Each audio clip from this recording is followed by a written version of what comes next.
Hello everyone. आज हम लोग जो हमारा एटम होता है उसके जो फंडामेंटल पार्टिकल्स होते हैं इलेक्ट्रॉन, प्रोटॉन और न्यूट्रॉन, उनके रिलेटिव मास और चार्ज की स्टडी करेंगे। एक्चुअली दो तरह का मास और रिलेटिव चार्ज होता है, एक रिलेटिव होता है, दूसरा अब्सोल्यूट होता है। Relative means with respect to someone something, और अब्सोल्यूट मीन्स जो हमारा एक्चुअल मास या एक्चुअल चार्ज है उसको हम लोग अब्सोल्यूट मास और अब्सोल्यूट चार्ज बोलते हैं। तो हमारा जो ये अब्सोल्यूट मास एंड चार्ज देखते हैं इलेक्ट्रॉन, प्रोटॉन और न्यूट्रॉन पे। एम से हम मास हो गया, ये चार्ज हमारा हुआ।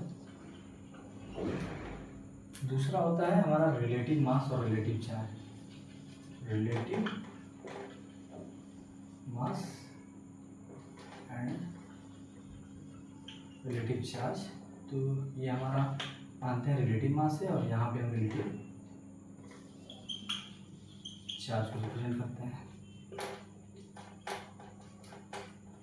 तो हमारा जो अब्सोल्यूट मास जो होता है इलेक्ट्रॉन का वो होता है 0.0005 AMU। AMU क्या है? एटॉमिक मास यूनिट है। एटम के मास को रिप्रेजेंट करने का यूनिट है AMU, जो कि फर्स्ट चैप्टर मोल कंसेप्ट में ये आता है।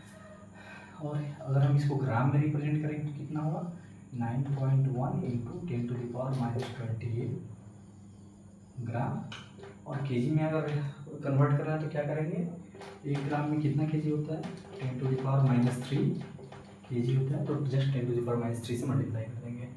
चार्ज हमारा कितना होता है? चार्ज होता है हमारा इलेक्ट्रॉन पे जो चार्ज होता है वो हमारा इलेक्ट्रॉन पे चार्ज होता है माइनस में होता है, साइन नेगेटिव होता है, -4.8 into 10⁻10 ESU। ESU is just CGS unit है। ये ESU जो होता है चार्ज का, ESU जो होता है वो CGS यूनिट होता है चार्ज का। चार्ज का CGS यूनिट क्या होता है? ESU होता है। और SI यूनिट क्या होता है? कूलम्ब होता है। तो ये कूलम्ब में क्या होता है? 1.62018 इंटू 10⁻−19 कूलम्ब होता है। प्रोटॉन पे क्या होता है मास? प्रोटॉन का मास होता है 1.0075 AMU होता है एटॉमिक मास यूनिट के कॉन्टेक्स्ट में। और अगर हम इसको ग्राम में रिप्रेजेंट करेंगे तो होता है 1.666 वो भी होता है, और 1.67 इंटू 10⁻24 क्या हो जाएगा ये? ग्राम। इसको जब कूलम में चेंज करें, सॉरी केजी में जब चेंज करेंगे SI यूनिट में, तो 10⁻³ से मल्टीप्लाई कर देंगे।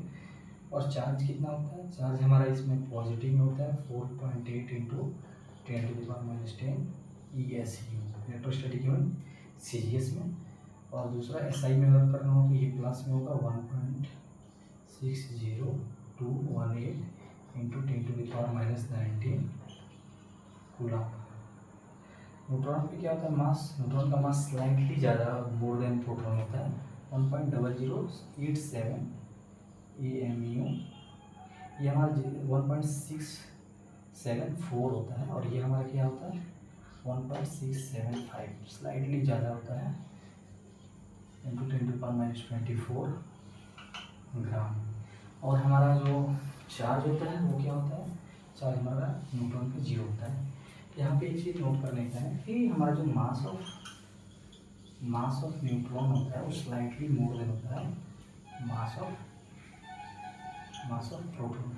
Actually mass of neutron proton almost बराबर होता है, जस्ट थोड़ा सा न्यूट्रॉन का मास ज़्यादा होता है। यहाँ पे आप देख सकते हैं जो 1.0087 है, यहाँ पे 1.0075 है। और ये हमारा अब्सोल्यूट मास होता है, अब्सोल्यूट चार्ज और अब्सोल्यूट मास हो गया इलेक्ट्रॉन, प्रोटॉन, न्यूट्रॉन का। मीन्स जो हमारा जो एक्चुअल चार्ज है, एक्चुअल मास है, वो हम यहाँ पे रिप्रेजेंट किया, और हम रिलेटिव चार्ज पे आते हैं और रिलेटिव मास पे आते हैं। तो रिलेटिव मास जो होता है वो हमारे इलेक्ट्रॉन पे ऑलमोस्ट 0 होता है।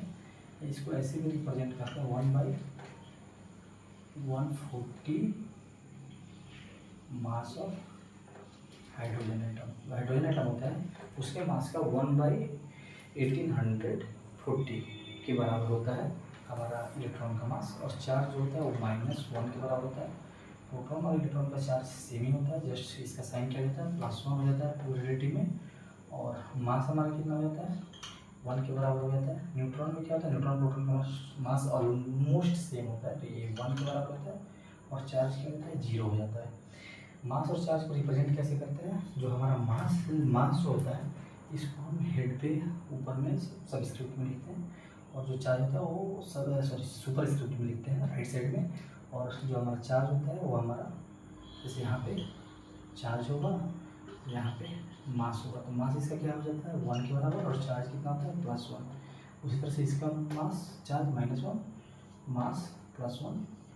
या सिंपली और कैसे रिप्रेजेंट कर सकते हैं, जस्ट चार्ज दिखा के भी रिप्रेजेंट कर सकते हैं राइट साइड में टॉप पे लिख करके। और न्यूट्रॉन पे क्या होता है मास, न्यूट्रॉन का मास 1 होता है और चार्ज होता है 0 होता है। तो ऐसे हम नोटेशन भी होता है जब उनके मास और चार्ज को रिप्रेजेंट करना होता है। तो ये हमारा एब्सोल्यूट चार्ज और एब्सोल्यूट मास हुआ हमारे जो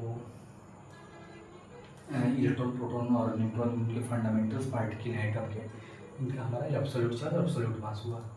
अब थोड़ा इस चार्ज का जो SI यूनिट्स हैं उनके बारे में थोड़ा सा देख लेते हैं। जो हमारा चार्ज होता है इसका CGS यूनिट जो होता है वो होता है ESU, यहाँ पे मैं रिप्रेजेंट किया इलेक्ट्रोस्टैटिक यूनिट। SI यूनिट क्या होता है, SI यूनिट कूलम्ब होता है, यहाँ पे जो रिप्रेजेंट मैं किया ये कूलम्ब में है। और एक और यूनिट होता है 1 फराडे। तो ये 1 फराडे जो होता है वो 96,500 क्या होता है कूलम्ब के बराबर होता है, कूलम्ब के बराबर होता है। एक्चुअली ये 1500 जो होता है, सॉरी 96,500 जो कूलम्ब होता है ये होता है charge of 1 mole of electron. Electron के एक मोल पे जो चार्ज होता है वो हमारा 1 फराडे चार्ज के बराबर होता है, जो कि 96,500 कूलम्ब के बराबर होता है।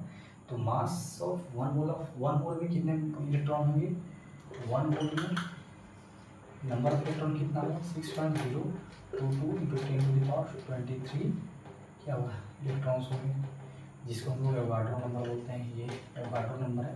एक मोल में कितने इलेक्ट्रॉन होते हैं, एवोगाड्रो नंबर के बराबर इलेक्ट्रॉन होते हैं 6.022 × 10⁻23 इलेक्ट्रॉन्स। और इन पे जो चार्ज होता है ये हमारा कितना होता है 1 फराडे के बराबर होता है। तो ये हमारा आज एब्सोल्यूट चार्ज, एब्सोल्यूट मास, इलेक्ट्रॉन फंडामेंटल पार्टिकल्स एटम के इलेक्ट्रॉन प्रोटॉन न्यूट्रॉन, उसको हम उसी के नेक्स्ट क्लास में हम देखेंगे इसके आगे।